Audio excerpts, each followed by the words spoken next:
कभी सोचता हूँ कि मैं कुछ कहूँ, कभी सोचता हूँ कि मैं चुप रहूँ।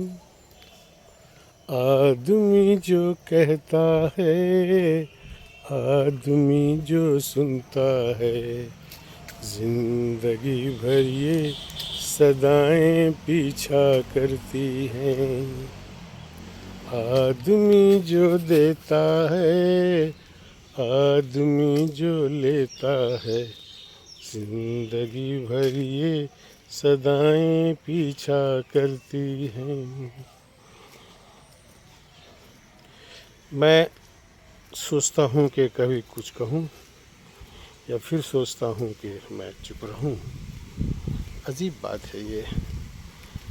इश्यूज़ जो हमारे यहाँ होते रहते हैं, मसले और सिचुएशंस जो बनते रहते हैं, उसके बारे में हम लोग सोचते हैं कि कुछ कहा जाए, लेकिन कहने के कई मीनिंग लोग निकालते हैं और कहते हैं कि ये गलत भी है, सही भी है, अच्छा है, बुरा है, सब कुछ, एवरीथिंग कम्स।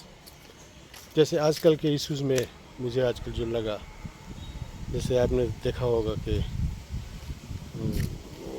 हटाए जा रहे हैं उन गरीबों के झोंपड़े जो उन्होंने ज़िंदगी गुजारने के लिए कहीं बिठा रखा है, बसा रखा है, बना रखा है। क्या हो रहा है? खुदा ने तो हमें एक ही धरती बनाई थी, हमने कहीं भारत कहीं ईरान बनाया।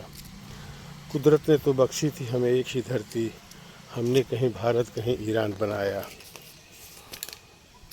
तो फिर हमने जो है उसके बनाए हुए धरती पे अगर कोई रह करके अपनी ज़िंदगी गुजारना चाहता है, तो किसी की ज़िंदगी गुजारने से किसी को तकलीफ़ हो रही है। अब कुछ कहते हैं कि उनको हटा दिया जाना ठीक है, कुछ कहते हैं कि नहीं भाई, रहते दो वक्त की रोटी उनको, फैमिली को मिलती है, उनका गुजर बसर होता है, उनको रहने दिया जाए। तो ये सारे सिचुएशंस ऐसे बनते हैं कि समझना बड़ा मुश्किल हो जाता है कि what is right and what is wrong. बहुत बड़ा मसला है ये। कब समझेंगे हम लोग कि live and let others live की पॉलिसी हम इस दुनिया में लागू कर सकें? कब समझेंगे हम लोग कि जिए और जीने दें की बात सबको समझ में आनी चाहिए? गौर कीजिए इस बात पे, देखिए क्या होता है इन फ्यूचर। अपना ख्याल रखिए। बाय।